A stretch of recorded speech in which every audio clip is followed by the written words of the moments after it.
दोस्तों, गाजरें कितनी रंगों में पाई जाती हैं।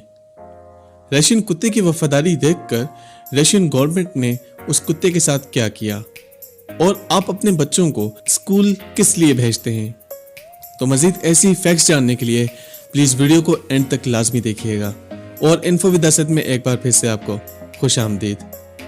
जब भी किसी कंपनी का मालिक अपनी कंपनी को फरोख्त करता है तो उससे मिलने वाली रकम से वो नया कारोबार शुरू करता है। लेकिन तुर्की से ताल्लुक रखने वाली टेक्नोलॉजी की एक मशहूर कंपनी जिसके मालिक का नाम नेवजात आयदिन था, इसने जब अपनी कंपनी को जर्मन कंपनी को फरोख्त किया तो उससे मिलने वाली रकम 378 मिलियन पाउंड में से 17 मिलियन इसने अपने मुलाजमीन में बांट दिए, जिसके मुताबिक हर मुलाजिम के हिस्से में पाकिस्तानी 2.5 करोड़ रुपए आ गए।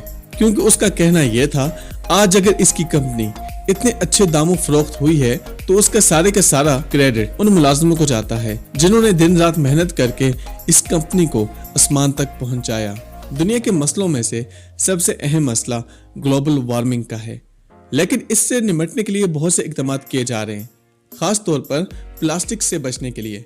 क्योंकि प्लास्टिक हजारों साल पड़े रहने के बावजूद भी डिकम्पोज नहीं होता। पाकिस्तान के अंदर इसकी अवेयरनेस फैलाने के लिए एक क्लॉथ ब्रांड सफायर ने प्लास्टिक बैग के बजाय बीजों से बना हुआ एक शॉपिंग बैग तैयार किया, जिसे इस्तेमाल करने के बाद अगर आप उस शॉपर को फेंक भी देते हैं तो भी इसमें से पौधे निकल आएंगे, जिसकी बदौलत प्लास्टिक के मसले से कुछ हद तक बचा जाएगा।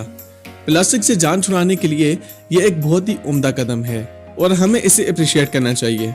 1950 से लेकर आज तक पूरी दुनिया में 9.2 मिलियन टन प्लास्टिक प्रोड्यूस हो चुका है, जिसका वजन होगा तकरीबन 13 लाख आईफल टावर के बराबर।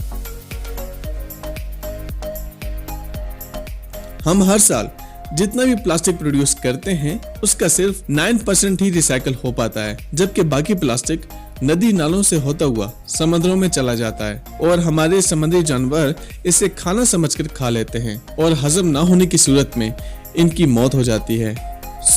इस तरह की कैंपेन जो सफाई चला रहा है, पूरी दुनिया को इस कॉन्सेप्ट को समझना चाहिए ताकि माहौलियाती आलूदगी से कुछ हद तक बचा जा सके। एक रशियन पालतू कुत्ते का मालिक एक कार एक्सीडेंट में मारा गया। इसके मरने के बाद बहुत से लोगों ने इस कुत्ते को अडॉप्ट करने की कोशिश की, लेकिन ये अपनी मालिक की कब्र को छोड़ने के लिए तैयार ना हुआ और मुसलसल 7 साल तक इस जगह पर रहते हुए आखिरकार 2002 को मर गया। लेकिन रशियन गवर्नमेंट और रशियन लोग इसकी वफादारी से इस कदर मुतासिर हुए, उस कुत्ते का एक स्टैचू ट्रिब्यूट करने के लिए यहाँ पर निस्ब कर दिया। दोस्तों, जब भी आप किसी शॉपिंग मॉल के अंदर दाखिल होते हैं तो आपको ब्लास्ट ऑफ एयर का सामना करना पड़ता है, यानी कि एक बहुत तेज हवा आपके ऊपर पड़ती है। आप में से बहुत से लोग इसका मतलब नहीं जानते होंगे और मुझ जैसे लोग दरमियानी हवा वाला एसी समझकर इसके नीचे खड़े हो जाते हैं। तो मैं आपको ये बताता चलूं तो बेसिकली ये एक एयर कर्टन्स होते हैं और बाहर से अंदर आने वाले कीड़े मकोड़ों को रोकते हैं, और ताकि वो कीड़े मकोड़े माल के अंदर इंटर ना हो सकें। और दूसरी बात ये भी है कि अंदर के ठंडे टेम्परेचर को बाहर जाने से रोकते हैं और बाहर के गर्म टेम्परेचर को अंदर आने से रोकते हैं। हम सब अपने अपने मोबाइल्स में 4G टेक्नोलॉजी का इस्तेमाल करते हैं, लेकिन हुआवे ने 5G के बाद 6G को भी लॉन्च करने का अज़म 2030 में कर लिया है। क्या आप जानते हैं कि इसकी स्पीड क्या होगी? तो जरा अंदाजा लगाइए, 1 टेराबाइट पर सेकंड, यानी आप 1 सेकंड के अंदर 1024 डेटा डाउनलोड या अपलोड कर सकते हैं।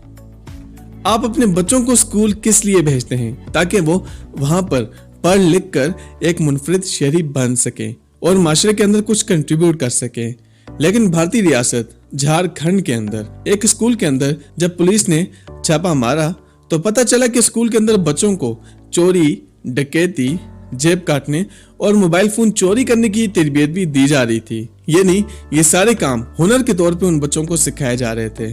और अब मजे की बात ये बताऊं कि ये सारा सामान उन बच्चों के पास मौजूद भी था। तो अब सवाल ये पैदा होता है कि आने वाले वक्त में क्या वाकई में हमारे बच्चों को इस हुनर की जरूरत होगी? तो प्लीज कमेंट करके मुझे बताना। तो फ्रेंड्स, ये थी हमारी आज की वीडियो। प्लीज कमेंट में जरूर बताना कि कैसी लगी आपको, और मजीद ऐसी इंफॉर्मेटिव वीडियोस के लिए प्लीज हमारे चैनल को सब्सक्राइब कीजिएगा, लाइक कीजिएगा और शेयर कर दीजिएगा अपने फ्रेंड्स एंड फैमिली के साथ। मैं मिलता हूँ आपसे नेक्स्ट वीडियो में, तब तक के लिए अल्लाह हाफिज।